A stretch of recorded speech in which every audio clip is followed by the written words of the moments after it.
Hello po mga ka-recap at salamat sa pagbalik sa ating channel. Ipagpatuloy na po natin ang kwento ni Vlad. Pagkatapos nga ng mga pangyayari sa Derrimar at ang pagkuha ni Vlad ng panyo sa kamay ni Alicia ay pinaaalahanan siya ni Joseph habang pabalik sa Sturma. Doon din nalaman ni Vlad na siya ay naging isang honorary knight. Pero sinabi ni Joseph na ito ay limitado lamang sa mga lugar kung saan kilala ang pangalan ni Alicia. Hindi pa rin makapaniwala si Vlad na kahit isang honorary knight lang ay mararating niya ito. Dagdag na sinabi ni Joseph na kikilalanin siyang isang tunay na kabalyero sa Derrimar sa pangalan ni Alicia. Pero sa ibang lugar na hindi pa abot ang pangalan ni Alicia ay hindi pa rin siya isang kabalyero. Ito ay dahil bago pa lang na naging baron si Alicia at kailangan niya pang palawakin ang kanyang impluwensya. Bumalik ang realidad kay Vlad at napagtanto na hindi siya basta-basta magiging kabalyero ng ganoon kadali pero malaking hakbang na ito sa kanyang buhay. Tinitigil ni Vlad ang panyo na nakuha niya kay Alicia. Napansin ito ni Joseph at pinayohan si Vlad. Kahit damali ang paraan ni Vlad sa pagkuha ng panyong ito ay dapat ingatan pa rin niya at hindi kailangang mawala, dahil ito ay hindi lamang isang panyo, ito ay dangal ni Alicia. Tinanong ni Vlad si Joseph kung ano ang mangyayari kapag nawala niya ang panyo. Simple lang ang sagot ni Joseph. Si Vlad mismo ang haharap sa responsibilidad dahil kinuha niya ang panyo sa pamamagitan ng dalawang kamay niya. Nakaramdam ng pangamba si Vlad dahil sa nakikita niya sa mga mata ni Joseph. Ibig sabihin lang nito ay hindi kaya ng kapangyarihan ni Joseph na iligtas siya kapag nawala niya ang panyo. Sinabi ni Vlad na hindi niya ito kailanman iwawala. May kinuha si Joseph at pinakita kay Vlad. Ito ay isang kontrata. Sinabi ni Joseph na natapos man sa hindi inaasahang pangyayari ang duelo pero dahil kay Vlad ay hindi na niya kakailanganin ang kontratang ito, ang kontratang ito ay naglalaman at nagsasaad na si Alicia ay umutang ng 10,000 ginto sa Bayezid. Nagulat si Vlad. Sinabi ni Joseph na ito ay isang proteksyon para kay Alicia at sa mga sundalo niya kung nagkataong natalo siya sa duelo dahil siguradong sisuko si Alicia kay Endre kaya ito ang paraan para mailigtas siya. Pero syempre hindi totoong umutang si Alicia sa kanila ng ginto. Tinanong ni Vlad kung kailangan ba na isama si Alicia sa kontrata dahil kung natalo ito sa duelo ay ibig sabihin hindi na siya magiging baron. Sinagot siya ni Joseph, ito ay parang baga sa gitna ng mga abo. Isang tamang ihip lang ng hangin sa tamang panahon ay magbabaga itong muli. Katulad ng kay Alicia, kapag si Alicia ay nasa proteksyon at kamay ng mga Bayezid ay walang magagawa si Endre kung hindi ay mapre-pressure. Magulo pa rin ito para kay Vlad pero tila naiintindihan na niya ng kaunti kung paano nabubuhay ang mga nobles sa paghahanap ng katwiran at katarungan. Habang nag-iisip si Vlad ay nakaramdam siya ng kakaibang presensya. Tinanong siya ni Joseph kung ano ang problema. Sinabi ni Vlad na may narinig itong kakaiba sa kanluran. Inobserbahan ito ni Vlad para malaman kung ano ang mayroon doon, mga mandirigmang nakasakay sa kabayo at mabilis itong papunta sa kanila. Sumigaw si Vlad na may mga bandidong grupo. Handa na sanang bumunot ng espada si Vlad pero pinigilan siya ni Joseph. Planado niya na daw ito lahat bago pa man nagsimula ang duelo, ang mga mandirigmang ito ay lumuhad sa harap ni Joseph bilang pagbati, ang isang kabalyero na maramaing peklat sa mukha, ay nagsalita, humingi ito ng paumanhin kay Joseph dahil medyo nahuli sila sa pagkolekta ng karapat-dapat na halaga. Matatandaan na ito din ang sinabi ni Godden ng Gaidar noon sa kay Vlad. May dalang itim na sako ang lalaki at tila ay mga dugo ito. Kinumpirma ni Joseph ang kabalyero kung ang nilalaman ng itim na sako ay ang kanyang ipinag-utos.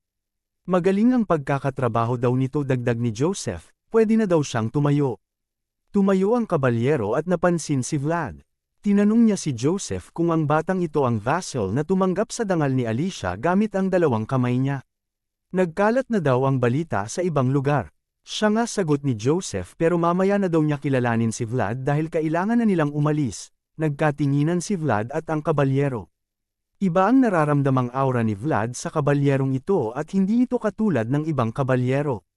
Para itong puno ng panganib na katulad sa eskenitang kinalakihan niya. Iisa lang ang sinasabi ng instincts ni Vlad. Ang lalaking ito ay hindi dapat kalabanin. Tinanong ni Joseph ang kabalyero kung pabalik na sila ng Sturma at kung pwede ay sumabay na sila sa kanya. Sinabi ng kabalyero na kailangan nilang makabalik ng mas mabilis kaya baka mauuna na sila.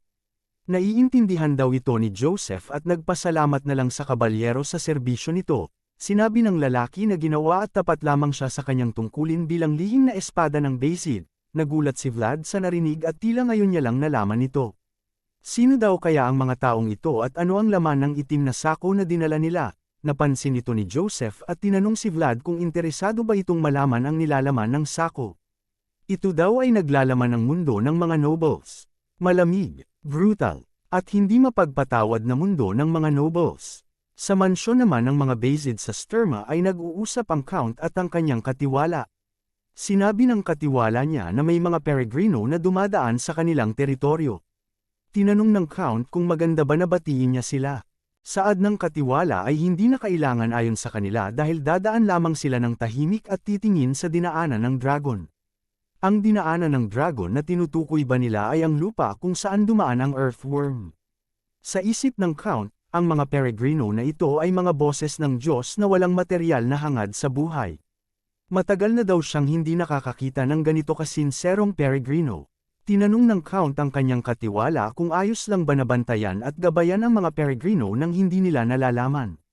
Gagawin daw ito ng katiwala. Gagawin nila ito dahil karapatan at kaligayahan ito ng mga peregrino at nararapat lang na ibigay ito sa kanila. Maghahanda na daw ng preparasyon ang katiwala ng Count para dito. Nalaman din ng Count na ang kanyang pangalawang anak at si Vlad ay nagtagumpay sa kanilang misyon. Masaya na sinagot ito ng matandang katiwala. Sa loob din ng ulat ay may salitang nagpatibok sa puso ng matandang katulad niya. Sa isip ng Count ay ang Swordmaster's first code. Ito ang pag-alaga at paggabay sa mga batang may potential, kalaban mo man o kaaway. Matagal na umanong hindi ito naririnig ng Count at maganda sa pakiramdam. Sinabi ng Count na minsan na lang sa ganitong panahon na makakakita ng kabalyero na pinapahalagahan ng husto at tinutulungan. Sinabi ng matandang katiwala na siguradong magugustuhan niya ito kung nakita niya ang pag-usbong ng bata. Ayon sa Count ay hindi lang siya, maraming tao ang magugustuhan nito. Pumasok daw sa isip niya ang gintong henerasyon ng Basid. Sigurado siya na ang mga matatanda ay maghahanda ng treats para sa mga baguhan. Magugustuhan daw ito ni Joseph dagdag ng katiwala. Masaya ang Count at sa isip niya ay nasa bingit na noon si Joseph at akala niya ay si Suko na ito. Pero siya ay gumapang at bumangon at nagdala pa ng isang kumikinang na bata. Mukhang marami siyang pag-iisipan. Dahil sa huli, isa lang ang kanyang pwedeng piliin sa kanila. Usap-usapan din na nakipagduelo si Vlad sa isang kabalyero at nalaman din nila na nakagawa si Vlad ng sarili niyang mundo. Ang ibig sabihin nila ay nakapagpalabas ng aura si Vlad. Meron ding hindi naniniwala na nakapagpalabas ng aura si Vlad dahil galing lamang ito sa squatter. Ang grupo naman nila Sovenin ay tahimik lang at hindi kumikibo. Biglang bumukas ang pinto sa mess hall at maririnig na nagrereklamo itong nagugutom na siya at halos isang buwan din bago siya nakabalik. Si Vlad pala ang pumasok at tila may iba sa ikinikilos ng mga kapwa niya vassal. Kahit ang mga ito ay galing sa mga matataas na pamilya o mayayaman, at ang kanilang estado sa buhay ay malayo man, hindi na ito mahalaga ngayon dahil tapos na ang away bata ng mga vassal. Ito ay dahil lamang sa pagdating ng isang bata na iba ang tinatapakang mundo. Pagkatapos nga na dumating ni Vlad galing sa kanilang misyon sa Derimar ay agad itong kumain sa mess hall. Ito ang kanyang na-miss pero nahihirapan siyang kumain dahil sa mga tingin at pag-asta ng mga kapwa niya vassal sa kanya. Sinabi ni Portly na mukhang ganito na ang magiging asta sa kanya ng mga kapwa niya vassal. Lumaganap na kasi ang balita sa nagawa ni Vlad sa Derimar mula sa pakikipaglaban nito sa isang kabalyero at pagpapalabas ng aura niya. Masyado daw mabilis kumalat ang balita ayon kay Vlad. Tinanong ni Portly si Vlad kung ano ang gagawin nito sa bakasyon. Nalito si Vlad sa tanong ni Portly. Sinabi ni Portly na mukhang hindi alam ni Vlad na may bakasyon ang mga vassal na katulad nila. Mayroon silang 2 bakasyon sa loob ng 1 taon. Lahat ng vassal ay mayroon bakasyon ngayong linggo. Hindi sigurado si Vlad kung mayroon din siyang bakasyon. Hindi naman siya anak ng isang noble at wala din naman siyang mapupuntahang lugar. Nang marinig ito ni Portly ay masaya niyang inimbitahan si Vlad sa kanilang tahanan. Sinabi din kasi ng kanyang ama na gustong niyang opisyal na makilala at makita si Vlad. Sa katunayan din daw ay hindi pa siya nakaranas na magdala ng kaibigan sa kanilang bahay. Nasabi ni Vlad na mukhang hindi maganda ang karanasan ni Portly. Patuloy na kinumbinsi ni Portly si Vlad na pumunta sa kanila. Maganda daw ang pakikitungo nila sa mga bisita at maaari siyang bigyan ng mga supply ng karne hanggang gusto niya, at narinig din umano ni Portly na naghahanap siya ng kabayo at kung naaalala daw ni Vlad ay naikwento na sa kanya ni Portly ang ginagawa ng kanilang pamilya. Pwede silang makahanap ng kabayo doon. Nang narinig ito ni Vlad ay mukhang nagbago ang isip niya. Mas nagkintab ang mga mata ni Vlad nang marinig niya na maraming kabayo doon na mas maganda pa ang lahi kaysa sa kabayo ni Yeager. Na-excite si Vlad at sinigurado si Portly kung totoo ito dahil gagawin niya ang lahat para makuha ang bakasyon nito. Pagsapit ng hapon ay patuloy na nag-ensayo si Vlad at Yeager. Makikitang hirap pa rin si Vlad kay Yeager. Sinabihan siya ni Yeager na mag-focus. Sa isang galaw ay tila pinaikit ni Vlad ang isa niyang mata at parang susubukang ipalabas ang aura. Pero mukhang ikinagalit ito ni Yeager. Naghanda si Yeager ng isang matinding atake at pinatama niya nga ito kay Vlad. Bagsak si Vlad at wala itong magawa kay Yeager. Pagkatapos ng sparring na yon ay pinagsabihan ni Yeager si Vlad. Sinabi na daw ni Yeager sa kanya na huwag subukan ang bagay na kailanman ay hindi mangyayari. Mukhang lumaki daw yata ang ulo ni Vlad pagkatapos makipagduelo sa kabalyero sa Derrimar. At tila di na nirerespeto ni Vlad si Yeager dahil hindi na ito nakikinig sa pangaral niya. Tumingin si Vlad kay Yeager at nakita niya ang mga mata nito. Humingi ng paumanhin si Vlad kay Yeager. Sinabihan ni Yeager si Vlad na huwag itong mag-training kasama siya kung napipilitan lang. At huwag niya din daw hanapin si Yeager kung sa isip ni Vlad ay kaya na niya nang wala ng tulong ni Yeager. Pinaalis na ni Yeager si Vlad at tapos na ang ensayo nila sa araw na yon, malungkot na umalis si Vlad. Sa isip ni Yeager, lahat ng narating ni Vlad ngayon ay kahanga-hanga na. Pero parang buhangin lang ito sa dagat. Maganda nga pero hindi pwedeng ibenta at madali lang matangay ng mga hampas ng alon sa kahit anong oras at lahat ay walang katiyakan. Habang naglalakad si Vlad ay pinagsabihan din siya ng boses. Tama daw si Yeager, magsimula ito dapat sa basic lamang. Kahit daw siya ay magagalit din kung siya ang sa posisyon ni Yeager, sinabi ni Vlad na gusto niya lang daw itong subukan na mapalabas ulit. Ayon sa boses ay hindi lahat ng kabalyero ay nakakapalabas ng aura pero hindi ibig sabihin nito ay mahina na sila or mas mababa kumpara sa ibang kabalyero. Ang aura ay isa lamang manifestasyon ng potensyal ng kakayahan para mas makarating sa mas mataas na antas. Huwag daw kalimutan ni Vlad ang katotohanan na bago pa lang siya sa paghawak ng espada. Tandaan nito na ang bulaklak ay uusbong lamang kapag meron na itong matibay na pundasyon. Sinabi din ng boses na hindi ganoong klaseng tao si Yeager na magagalit na lang ng walang dahilan. Pag-isipan daw nito ng mabuti ang mga sinabi ni Yeager, sa isip ni Vlad ay sanay siya sa pangungutya at pagtawanan pero ang nakita niya sa mga mata ni Yeager ay iba. Ito ay dismayado kay Vlad, ang mga tingin daw ni Yeager kanina ay mas masakit pa kaysa sa hampas ng espadang kahoy. Nagsalita ang boses at sinabi na sa huli, hindi na tanong ni Vlad ang tungkol sa bakasyon. Nagulat si Vlad at nakalimutan niya nga ang tungkol sa bakasyon. Pero kalimutan na lang daw nila ito. Wala namang silbi ang bakasyon sa gitna ng lahat na nangyayari. Magsisinay na lang siya ngayong gabi gamit ang kanyang espada hanggang sa makalimutan niya lahat. Sa gabing yun nga ay patuloy na nagsanay si Vlad. Nagsimula siya sa basics at ginagabayan siya ng boses. Sa huling atake niya ay tila nag-iwan ng bakas sa lupa.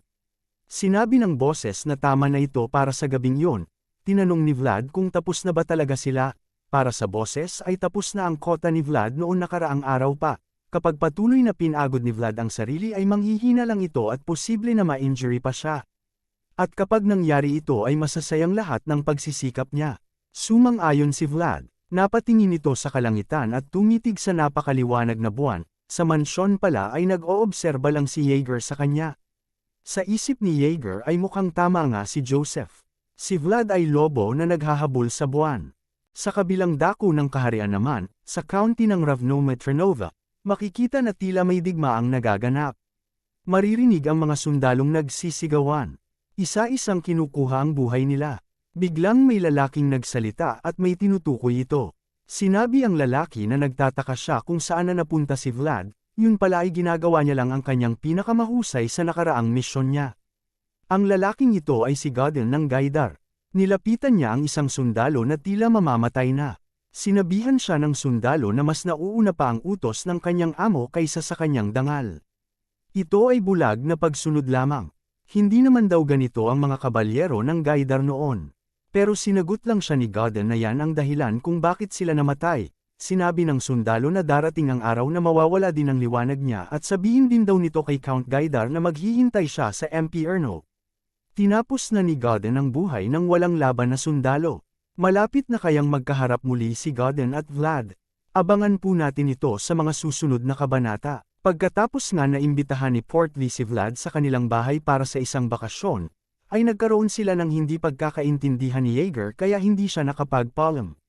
Pero nalaman pa rin ito ni Joseph kaya pinatawag niya si Vlad at sinabihan na papayagan niya itong magbakasyon.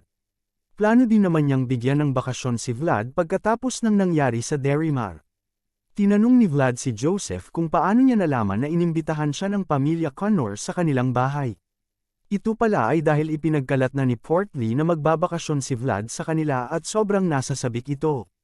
Tila mabilis nga na kumalat ang balita at alam na ni Vlad kung paano ito nakarating kay Joseph.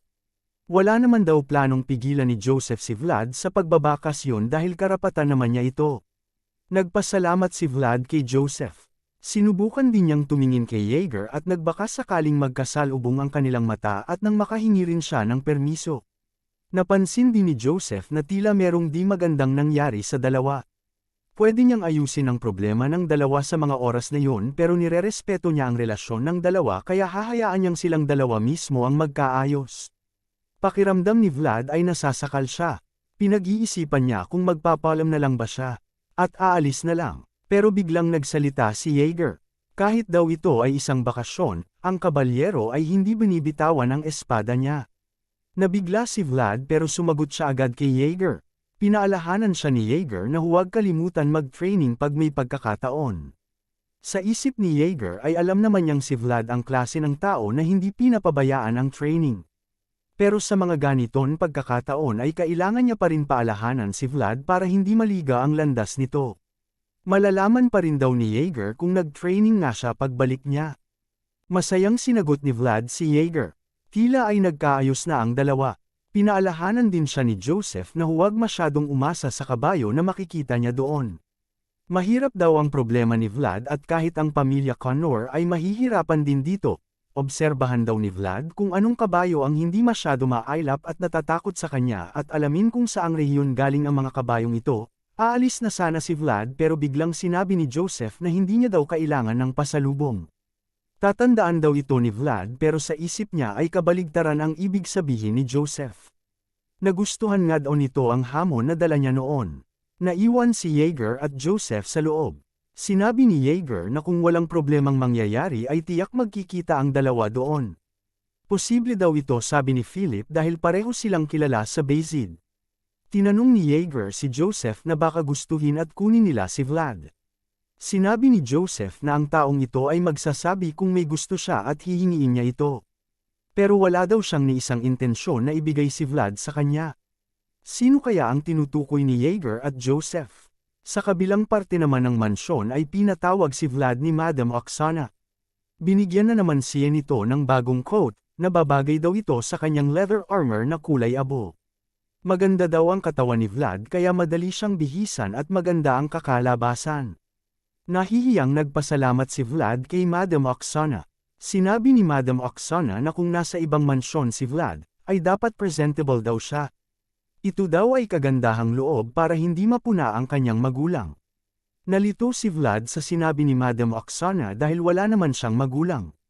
Lumapit si Madam Oksana sa kanya at sinabi na huwag daw siyang hayaan na mapuna ng ibang tao. Nabigla si Vlad sa sinabi ng Madam sa kanya.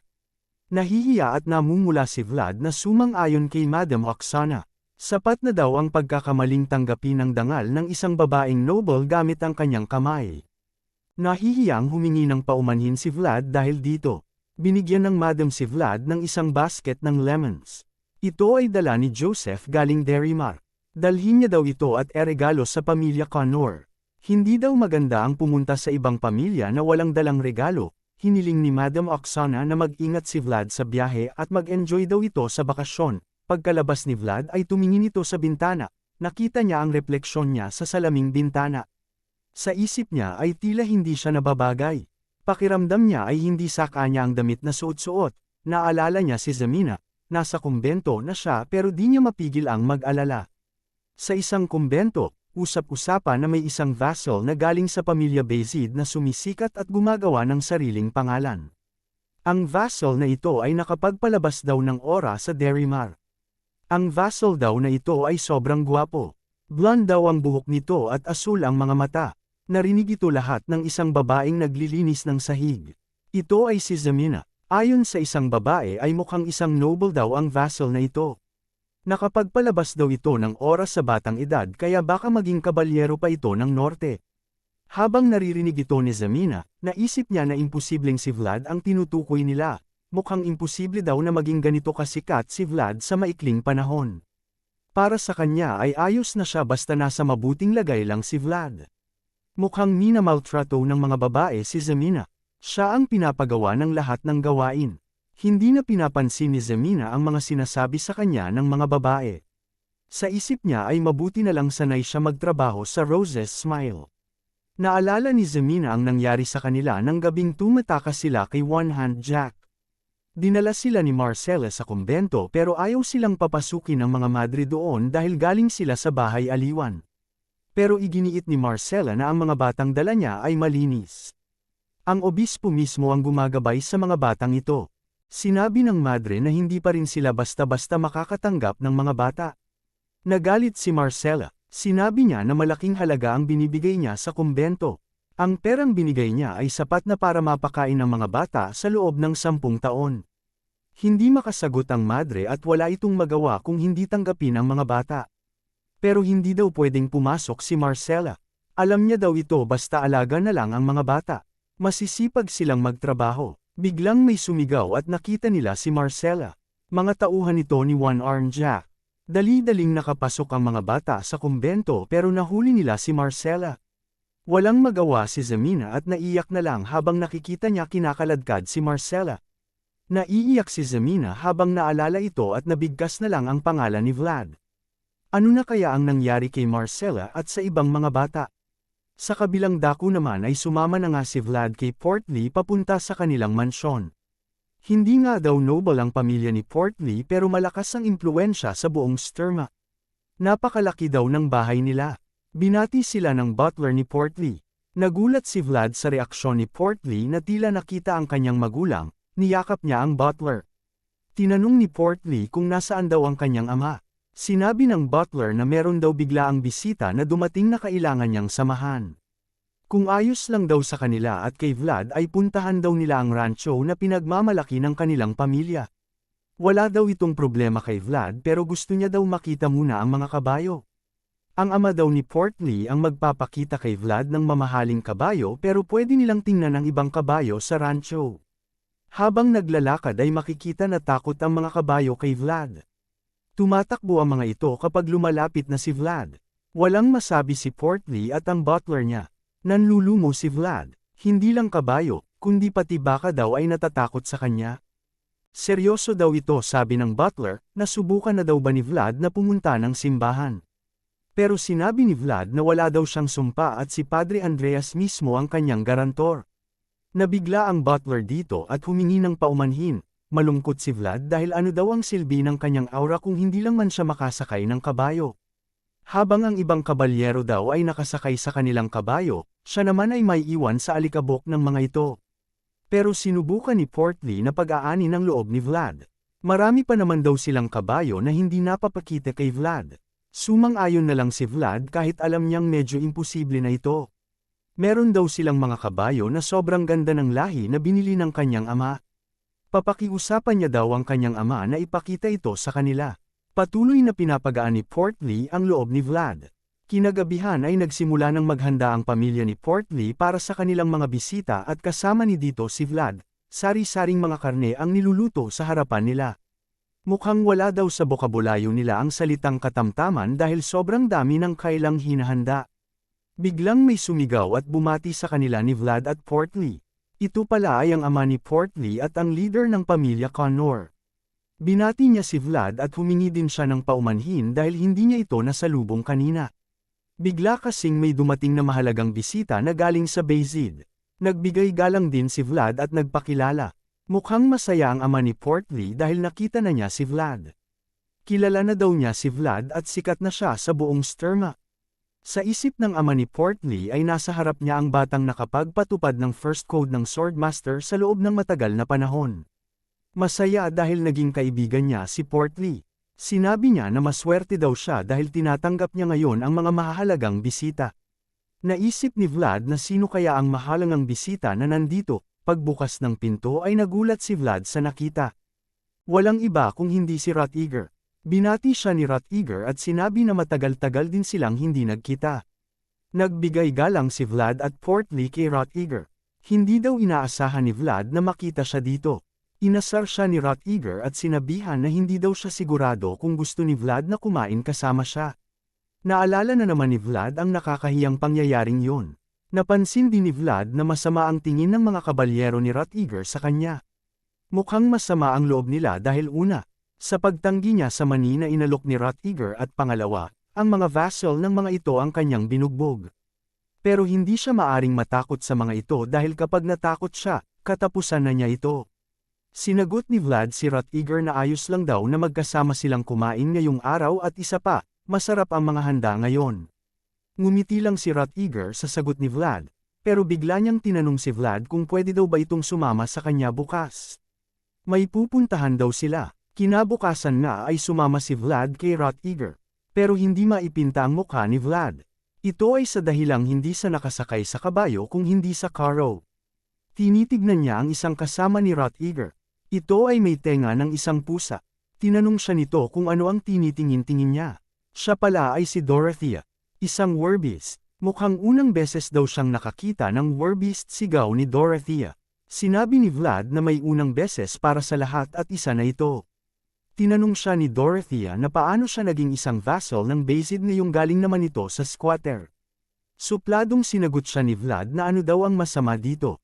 Mas nakakapagtaka daw na ang isang werbeast ay mage ni Rot-Eager. Nagalit si Dorothea kaya tinanong niya si Vlad kung gamgamit daw ba talaga siya ng aura. Paano daw nangyari na kaya niyang maglabas ng aura pero hindi makasakay sa kabayo? Kahit daw ang matabang si Portly ay marunong sumakay. Walang magawa si Vlad sa insulto ni Dorothea sa kanya, naiinis na si Vlad sa kanya. Kasalanan daw niya ito dahil pumunta siya sa hindi planadong bakasyon. Bakit daw siya sumama sa kay Rot-Eager at ano daw ba itong falconry na gagawin nila? Mas nagalit si Dorothea sa kanya dahil hindi nakikinig si Vlad sa kanya. Inawat at pinatigil na ni Rot-Eager si Dorothea sa pag-asar kay Vlad. Mahirap daw hiramin si Vlad sa kanyang amo. Walang magawa si Dorothea kundi sumunod kay Rot-Eager. Dumating na sila sa lugar na kung saan nila gagawin ang falconry. Ito pala ay pag-hunting gamit ang falcon. Pero sa isip ni Vlad ay mukhang hindi naman nila plano mag-hunting dahil hanggang ngayon ay di pa nila pinapalabas ang falcon. Ang isang kasama ni Rot-Eager ay may napansin na mga naglalakad na grupo ng tao. Sinabi ni Rot-Eager na itaas ang kanilang bandila para malaman ng mga taong ito na kakampi sila at para hindi matakot sa kanila. Ang grupong naglalakad pala ay mga peregrino. Itinaas na nga nila ang kanilang bandila at pwede na silang magsimula sa pag-hunting. Sa hindi kalayuan naman ay may grupo ng mga kabayo at nangingibabaw dito ang isang itim at may mahabang buhok na kabayo. Ang kabayong ito ay tila may naramdaman sa ilalim ng lupa. Anong panganib kaya ang nakaamba sa mga taong nasa kapatagan? Alamin po natin yan sa mga susunod na kabanata. Sumama na nga si Vlad kay Rot-Eager para mag-hunting at habang naglalakbay ay may nakita silang grupo ng mga tao. Ito ay mga peregrino na tila ay galing pa sa malayong lugar. Pero habang tumatagal ay napapansin ni Vlad na tama ang hinala niya. Hindi pag-hunting ang pinunta nila ni Rot-Eager dito kung hindi ay gabayan ang mga peregrino sa kanilang paglalakbay. Wala talaga silang planong mangaso. Habang nag-iisip ay biglang umalag ang sinasakyan ni Vlad dahil sa bato. Sinabi niya na maglalakad na lang siya dahil nahihilo na siya kakasakay. Tinanong siya ni Portly kung maayos lang ba siya o baka nasusuka. Ayon kay Vlad ay maayos lang siya pero parang mas lumalakas ang pintig ng kanyang puso. Pero magiging maayos lang siguro ito kapag naglakad-lakad siya. Natuwa si Vlad sa nakitang tanawin, ngayon lang daw yata siya nakakita nito. Sinabi ni Portly na matagal na niyang gustong ipakita ito kay Vlad. Kadalasan ay maraming mga halimaw ang napapadpad sa kapatagan nila pero ngayon ay tila wala ng mga halimaw. Salamat sa ginawa ni Joseph. Tinanong ni Vlad si Portly kung ano ang ginawa ni Joseph. Nagsagawa daw ng malawakang paghahunting si Joseph noong nakaraan taglamig. Isa sa mga misyon na yon ay kung saan nagkakakilala si Vlad at Joseph. Habang nakatingin sa ganda ng kapatagan, napansin ni Vlad na tila may kakaibang nangyayari sa hindi kalayuan. Napakaraming kabayo na tumatakbo. Pinapangunahan ito ng napakagandang itim na kabayo. Biglang may naramdaman ulit si Vlad. Tila may mali sa kanyang puso. Masyado bumibilis ang tibok ng puso niya. Napansin din ito ni Rot-Eager. Nagtataka siya bakit ito ay papunta sa kanilang direksyon.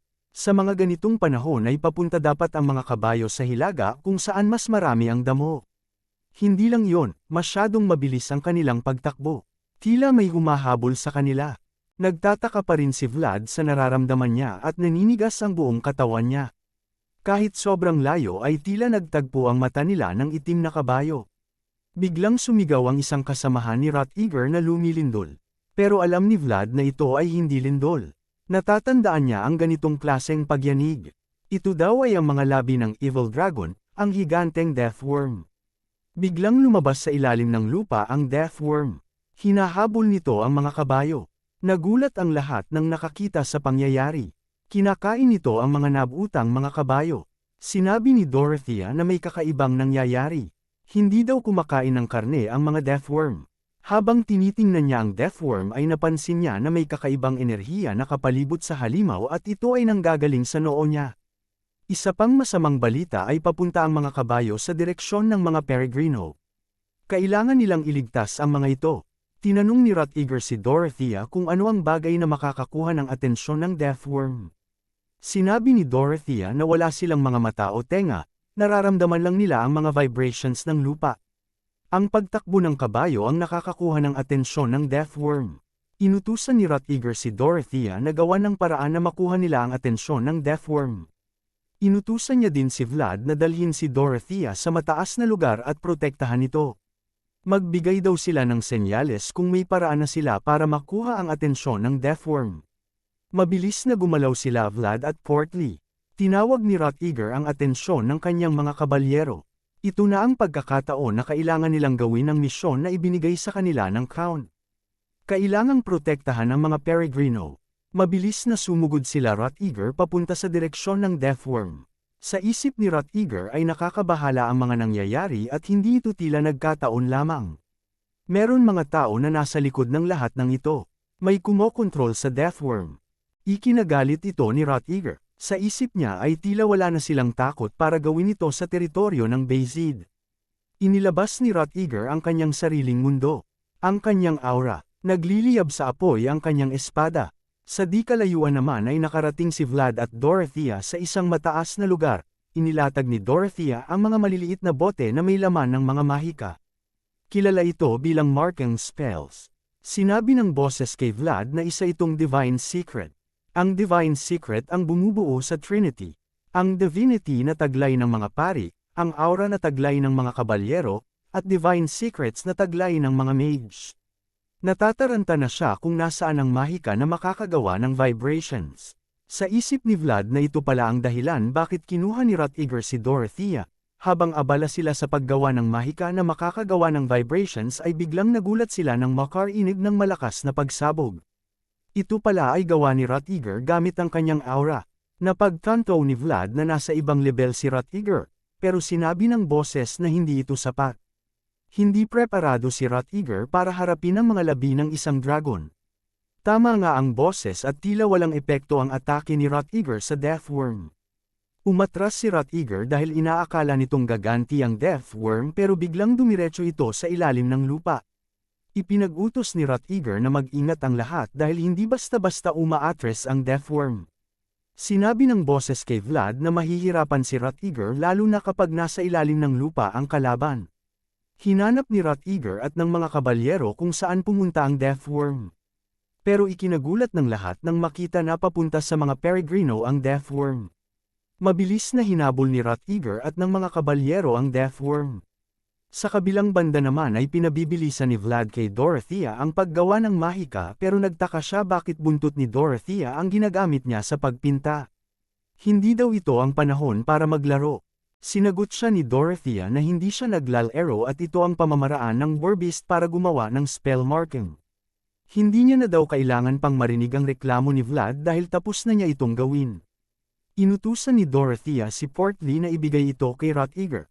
Para magamit daw ito ay kailangang punitin ang papel. Nabigla si Portly nang siya ang mautusan.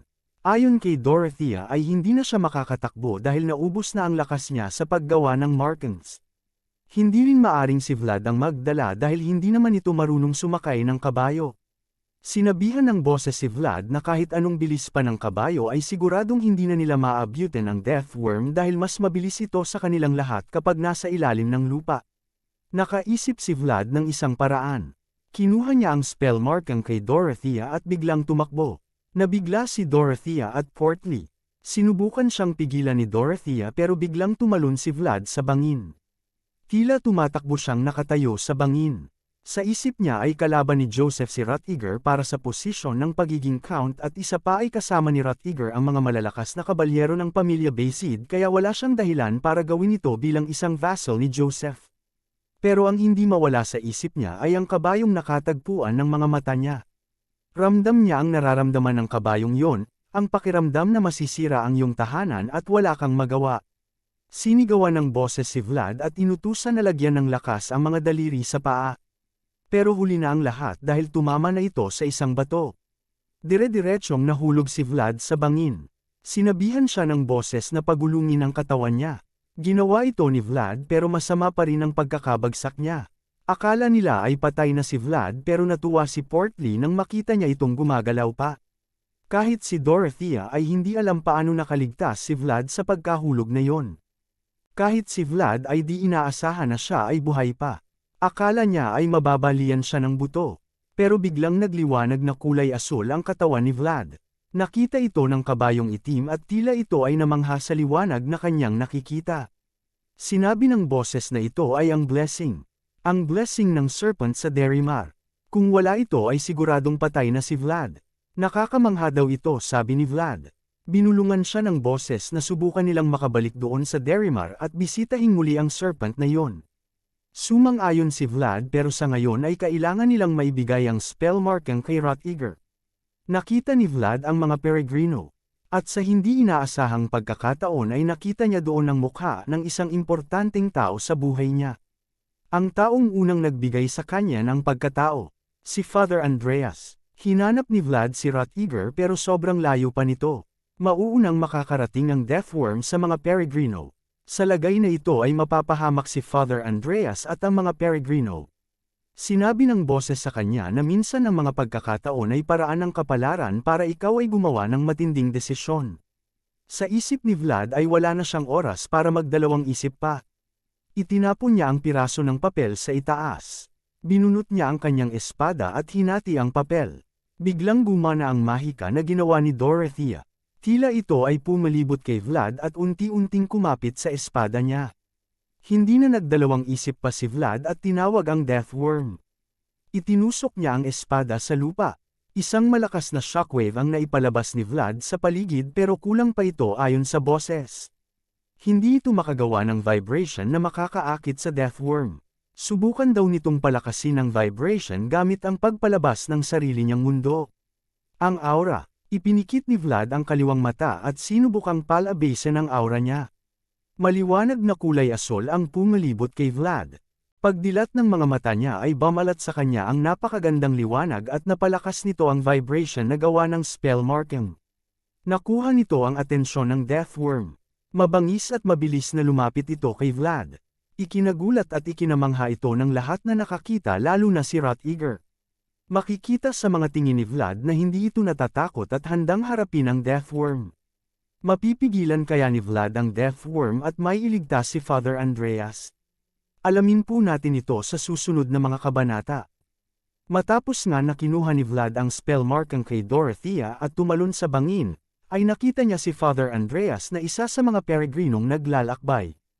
Isa ito sa mga dahilan kung bakit nagawa niya ang isang matinding desisyon at ito ay ang ilagay ang sarili sa peligro.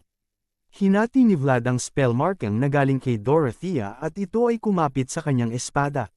Dahil hindi sapat ang vibration na nagagawa ng kanyang espada ay ipinalabas niya ang kanyang sariling mundo, ang aura. Napakagandang liwanag ang bumalat kay Vlad at kahit ang kabayo ay nakuha ang atensyon nito. Tagumpay nga na nakuha ni Vlad ang atensyon ng Deathworm. Pero may malaking problema. Masyadong malakas ang Deathworm para kay Vlad. Walang magawa si Vlad kung hindi ang umiwas kapag umaatake ang Deathworm. Nawawasak ang lupa sa bawat atake ng Deathworm kaya patuloy lang sa pagtakbo at pag-iwas si Vlad. Sinabihan siya ng boses na huwag itong kalabanin ng harap-harapan. Ang kasalukuyang mundo o aura ni Vlad ay hindi pa sapat para labanan ang Deathworm. Nagtagumpay na naman siya sa kanyang misyon na kunin ang atensyon ng Deathworm kaya panatilihin niya na lang dito ang kalaban hanggang sa dumating si Rot-Eager. Sumunod naman si Vlad sa payo ng boses pero masyado pa ring malayo sila Rot-Eager at ang mga kabalyero. Biglang umataking muli ang Deathworm kay Vlad pero mabuti na lang ay agad niya itong naiwasan. Nalito si Vlad dahil dumiretso at nagtago ang Deathworm sa ilalim ng lupa. Biglang nakaramdam si Vlad ng pangamba dahil anumang sandali ay maaaring umatake ang Deathworm sa kanya. Hindi na niya nararamdaman ang presensya ng Deathworm sa kahit anumang direksyon. Wala rin ito sa likuran niya at wala rin sa kanan o kaliwa niya. Inakala ni Vlad na dumiretso na ang Deathworm sa mga Peregrino. Pero hindi inaasahang nakaramdam ng masamang presensya si Vlad at ito ay nasa ilalim mismo ng kanyang kinakatayuan. Unti-unting yumayanig at nabibiyak ang lupang kinakatayuan ni Vlad.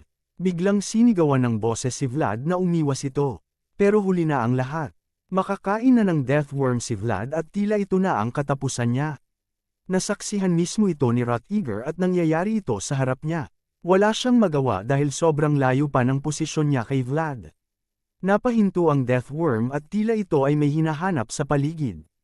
Unti-unting humupa ang mga alikabok sa paligid ng Deathworm at doon ay biglang may nagpakitang tao na nakasakay sa isang matipunong kabayo. Namangha si Rot-Eager sa nakikita at sa kabayong nasa harapan niya. Ang nakasakay sa itim at matipunong kabayo na ito ay walang iba kung hindi si Vlad. Kahit si Vlad mismo ay hindi makapaniwala na nakakasakay na siya sa isang kabayo. Sinabihan ng boses si Vlad na tumingin sa noo ng kabayo gamit ang kanyang aura. Nakita ni Vlad na may kakaibang bagay na nasa ulo ng kabayong ito. Isang puting sungay. Namangha si Vlad sa nakikita at sinabi ng boses na ito ay isang spirit. Ang kabayong sinasakyan ni Vlad ay may dugo ng isang unicorn. Isa siguro sa mga dahilan na naakit ang kabayo kay Vlad ay dahil sa blessing ng spirit sa kanya. Pakiramdam ni Vlad ay nasa ibang lugar siya habang nakasakay sa kabayo. Sobrang bilis din ito kung tumakbo at tuwang-tuwa si Vlad. Masayang-masaya siya dahil sa wakas, sa tinagal-tagal ay nakasakay din siya sa isang magandang kabayo. Makikita ang tuwa na nakapinta sa mukha ni Vlad. Sa isip niya ay ito pala ang makikita niya kapag nakasakay sa kabayo. Ibang klaseng karanasan daw ito para sa kanya. May tumawag kay Vlad galing sa likuran niya at ito ay si Rot-Eager. Kinumusta siya ni Rot-Eager kung maayos lang ba siya. Sinagot naman siya ni Vlad na maayos pan-aman ang lagay niya. Nakita ni Rot-Eager na nakadikit ang mahika na ginawa ni Dorothea sa espada ni Vlad. Sa isip ni Rot-Eager ay inilagay ni Vlad ang sarili sa kapahamakan para mailigtas ang iba at hindi ito nagdalawang isip. Ito ang prinsipyo ng isang handang magsakripisyo para sa iba. Napahanga si Rot-Eager. Si Vlad na isang batang vassal, tinapon niya ang sarili sa labanan na may prinsipyo at disiplina ng isang swordmaster. Pinuri ni Rot-Eager si Vlad at sinabi na magaling at matapang ang ipinakita niya. Ginawa niya daw ang kanyang tungkulin na mas kagalang-galang pa kaysa sa ibang mga kabalyero na kasama nila. Nagpasalamat si Vlad sa mga sinabi ni Rot-Eager. Tinanong siya ni Rot-Eager kung kaya ba niyang kontrolin ang kabayong kanyang sinasakyan. Ang mga Peregrino daw ay maliligtas lamang kapag napatay nila ang Deathworm. Pero sinabi ni Vlad na ang kalaban nila ay isang bahagi ng dating dragon. Pero hindi nag-alinlang ang sinagot ni Rot-Eager si Vlad. Kaya niya daw ito. Nagtagpo ang mga mata ng dalawa at alam na nila ang ibig sabihin nito. Sinabi ni Rot-Eager na nasa kanya pa rin ang mahika na ginawa ni Dorothea at nakasakay din siya sa isang magandang kabayo. Makakaya niyang magpahabol sa Deathworm. Sa isip ni Vlad ay hindi siya sigurado kung kaya niyang makontrol ang kabayong sinasakyan niya. Nakita ni Vlad ang mga mata ng kabayo. At doon napagtanto ni Vlad, na ang kabayong ito ay gusto lamang din maligtas ang mga kasamahang kabayo. At doon nabuo ang desisyon at resolusyon ni Vlad. Kumpiyansang sinabi ni Vlad kay Rhaegar na kaya niyang gawin ito. Sinabi ni Rhaegar na kailangan ni Vlad na umikot sa burol sa di kalayuan at pagkatapos nito ay bumalik kay Rhaegar. Sa pagkakataon makabalik si Vlad sa kanya ay handa na siya para sa isang atake. Agad na sumunod si Vlad sa utos ni Rhaegar. Humiwalay si Vlad sa kay Rhaegar habang hinahabol ng Deathworm. Sinigurado ni Vlad na nakasunod pa rin ang Deathworm sa kanya at hindi ito mapunta sa mga Peregrino. Mabilis na kumaripas ng takbo ang kabayo ni Vlad. Kahit ang mga kabalyero ni Rhaegar ay namangha sa bilis ng kabayo.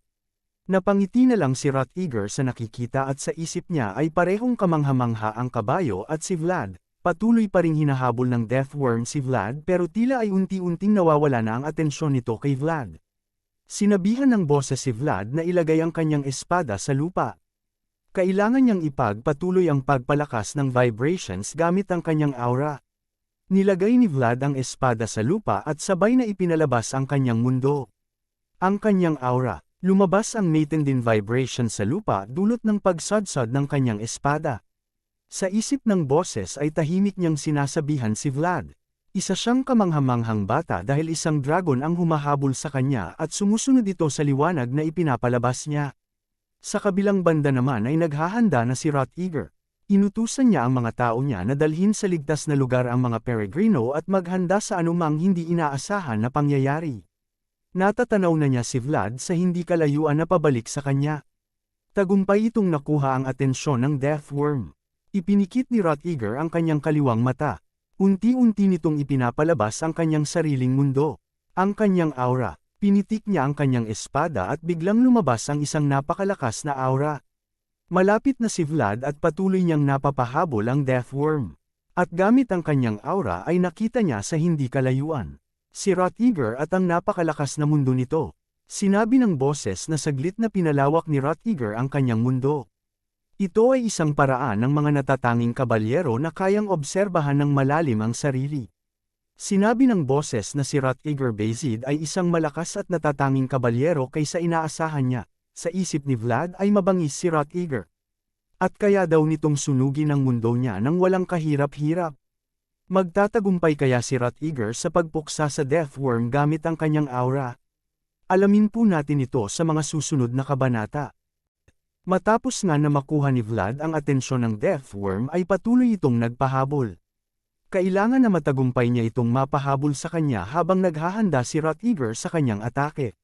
Pero habang hinahabol si Vlad ay naramdaman ng Deathworm ang lakas ng mundo ni Rhaegar at nawala ng sandali ang atensyon niya kay Vlad. Napansin ito ni Vlad at ng boses. Naramdaman daw ng Deathworm ang banta na galing sa aura ni Rhaegar. Sa isip ni Vlad ay hindi na ito dapat magpatuloy. Kailangan niyang muli makuha ang atensyon ng Deathworm. Pero masyado pang mahina ang kontrol ni Vlad sa mundo niya kaya mahina ang aura na naipapalabas niya. Pero biglang bumalik ang kabayong sinasakyan ni Vlad. Nagpaikot-ikot ito sa harap ng Deathworm para makuha ang atensyon nito. Kinabahan si Vlad sa ginawa ng kabayo. Pero habang ginagawa ito ng kabayo ay may nangyaring kamangha-mangha. Ang aura ni Vlad at ang blessing ng serpent tila tumutugon sa spirito ng kabayo. Sinabi ng boses na ito ay isang divine secret na matagal nang nakalimutan pero ngayon ay umusbong muli sa mundo. Tagumpay na nakuha ni Vlad ang atensyon ng Deathworm. Isang napakagandang liwanag ang bumalat kay Vlad at sa kabayong itim. Muli silang inatake ng Deathworm kaya mabilis na umiwas at tumakbo ang kabayo. Sa isip ng boses, ang isang unicorn na walang sungay, at ang kabalyerong walang kabayo, abot tanaw ang isa't isa, ay nagtagpo at naging isa. Sa ilalim ng madilim na gabi, isang puting bituin ang umusbong at lumiwanag. Patuloy na tumatakbo ang kabayo at si Vlad patungo sa direksyon ni Rhaegar. Malapit nang mabuo ang napakalakas na atake ni Rhaegar. Sinabi ng boses na unti-unti nang lumalakas ang mundo ni Rhaegar at muli na nitong nakukuha ang atensyon ng Deathworm. Kailangan muli nilang makuha ang buong atensyon ng Deathworm. Sa isip ni Vlad ay nasa limit na siya ng lakas niya. Wala na siyang aurang may lalabas. Pero hindi niya inaasahan ang nangyari. May mga kabayong sumusunod sa kanya. Ito ay mga kabalyero ni Rhaegar at mabilis itong humahabol sa kanya.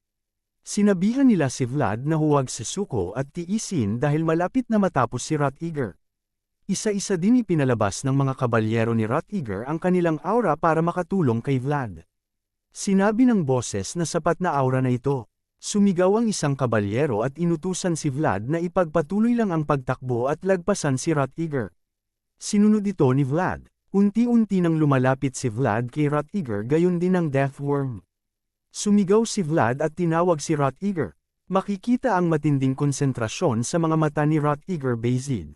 Tagumpay na lumagpas na si Vlad kay Rhaegar. Sinabi niya kay Vlad na maganda ang ginawa niya. Ngayon ay siya naman. Ito daw ay teritoryo ng mga Bayezid. Ito ay isang lupain kung saan hindi basta-basta nagdudulot ng kaguluhan ang mga tulad ng kalaban. Matinding aura ang lumalabas sa kaliwang mata ni Rhaegar at tila buhawing apoy ang nabubuo sa katawan niya. Pinakawalan ni Rhaegar ang isang matinding atake. Tumama ito sa Deathworm at umabot ito lagpas pa sa dulo ng katawan ng Deathworm. Namangha ang lahat ng nakakita sa ginawa ni Rhaegar. Pero ang pinakanamangha sa kanila ay si Vlad. Sa isip niya ay ito pala ang kapangyarihan ng isang kabalyerong kayang obserbahan ang sariling mundo at aura. Tunay at purong mundo. Ito ay isang pangyayaring sobrang malayo sa karaniwang pag-iisip. Parang tumitingin siya sa isang bundok na sobrang taas at walang katapusan. Tinanong niya sa sarili kung ganito din ba kalakas si Godden, si Jaeger, at si Pablo. Tinanong niya rin sa sarili kung kaya din ba niya itong magawa. Sinabi ng boses na kayang-kaya niya itong magawa basta't matibay ang kanyang paniniwala sa kanyang mundo ay hindi ito matitinag at walang bagay na makakasira dito. Napaupo si Rhaegar sa harap ng nagliliyab na apoy matapos pakawalan ang kanyang malakas na atake. Lumapit si Vlad sa kanya at tinanong kung maayos lang siya. Maligayang pagbabalik ang bati naman ni Rhaegar sa kanya. Magaling daw ang kanyang ipinakita. Tinanong ni Vlad kung ayos lang bang nasusunog ang mga damo sa kapatagan. Sinabi ni Rhaegar na basa ang mga damo sa ganitong panahon kaya hindi magtatagal at huhupa din ang apoy. Pero ang mas importante daw ngayon ay gusto niyang uminom ng malamig na beer. Sinabi ng boses kay Vlad na tila nararamdaman na ni Rhaegar ang epekto ng labis na paggamit niya ng aura at temporaryong pagpapalawak ng mundo niya. Humingi ng pabor si Rhaegar kay Vlad na tulungan siyang makatayo pero tumanggi si Vlad at sinabing gusto niya rin umupo sa damuhan. Hindi alam ni Rhaegar kung ano ang sasabihin. Pero napangiti na lang siya. Sinabi niyang magaling naman pala si Vlad sa pagsakay sa kabayo, kabaligtaran ng mga kwento-kwento tungkol sa kanya na hindi daw siya marunong. Sinabi ni Vlad na hindi naman daw siya ang problema kung hindi ang mga hayop na natatakot sa kanya. Ayon kay Rhaegar ay napakaganda at kagilahil-alas na kabayo ang sinakyan ni Vlad. Sumang-ayon naman si Vlad dito. Habang nag-uusap ay biglang may bumatok kay Vlad. Ito ay mga kabalyero ni Rhaegar. Pinuri nila sa Vlad sa kahanga-hangang ipinakita. May dahilan naman pala kaya nabugbog daw ang kanilang mga vassal. Magaling ang ginawa niya at sana daw ay magkita at magsama silang muli. Nagpasalamat naman si Vlad sa kanila. Habang nagsasaya ay may biglang pamilyar na boses na tumawag kay Vlad. Ito ay si Father Andreas. Lumapit si Vlad at nagbigay galang. Sinabi niya na masaya siya dahil ligtas si Father Andreas. Nakangiti ding lumapit si Father Andreas kay Vlad at sinabi ngayon ay alam na niya. Alam niyang si Vlad ang nagligtas sa kanila dahil pamilyar ang liwanag na nakita niyang hinahabol ng halimaw. Nakita na niya ito noon. Ito ay ang liwanag na humati at tumagos sa kadiliman sa gitna ng gabi. Hinawakan ni Father Andreas ang mga kamay ni Vlad at sa hindi inaasahan ay lumuhad ito sa harap niya. Nagpasalamat siya kay Vlad ng Sora. Nalito naman si Vlad sa ginagawa ng pari. Biglang nagdasal at tinawag ni Father Andreas ang Panginoon. Ipinagdasal niya si Vlad, ang batang nagligtas sa kanila at sa kanilang mundo. Ang batang ibinuwis ang kanyang buhay. Ang ibang peregrino ay lumuhad din para sabayan si Father Andreas sa pagdasal. At sa araw na yon, hindi mabilang nga mga puso ang nagdasal at nagdulot ng iisang liwanag. At ang mundo ng batang galing sa mababang lugar, ay unti-unting naging matibay at lumawak. Sa Sturma, sa mansyon ng mga Bayezid, ay natanggap na ng Count ang balita at ang mga nangyari sa lugar ng mga Kanor. Tinanong ng Count ang katiwala kung 100% ang kasiguraduhan sa balitang ito. Sinabi ng Katie wala na sigurado ito dahil si Dorothea mismo ang nagbalita sa kanila gamit ang bolang kristal. Sinabi ng Count na dati ay ang mga zombies, ngayon naman ay ang Deathworm. Mukhang kagagawa na naman ng gumagamit ng dark magic ito. Mukhang dito na namamalagi sa norte ang mga kalaban, saad ng katiwala. Ayon sa Count ay dahil ito sa kapapabayaan ng imperyo. Dahil dito ay unti-unting lumalabas na ang kampa ng kadiliman. Sinabi naman ng katiwala, sa lahat ng mga masasamang balita ay may kaunting liwanag sa mga ito. Sumang-ayon ng Count at sa mga nakalipas na mga araw ay parang parating nakakasama ang kanyang pangalan sa mga mahahalagang ganap. Mula sa nangyaring Monster Hunt, ang duelo sa Hynel laban kay Pablo, at ngayon naman ay ang pagtulong sa mga Peregrino. Kung hindi dahil sa kanya ay siguradong napahiya na ang pangalang Bayezid. Nakakahanga daw ito, tinatawag ng Count si Joseph. Tinanong ng katiwala kung iniisip ba ng Count na bigyan si Vlad ng permiso. Ayon sa Count, ang mga taong karapat-dapat ay kailangan bigyan ng pabuyang nararapat, ano kayang pabuya ang iniisip ng Count na ibigay kay Vlad. Pagkatapos naman ng nangyaring incidente laban sa Deathworm ay gumawa na ng kampo ang mga kabalyero ni Rutger para magpalipan ng gabi, habang si Vlad naman ay mag-isa sa harap ng isang apoy at inaasikaso ang kanyang espada. Sa isip ni Vlad ay marami ng pinagdaanan ang espadang ito. Nilapitan naman siya ni Rutger at tinanong kung bakit mag-isa ito at nasaan daw si Portly. Sinama daw ito ni Dorothea at si Father Andreas naman ay nagdadasal kasama ang mga Peregrino, inalok ni Rutger si Vlad na uminom ng alak.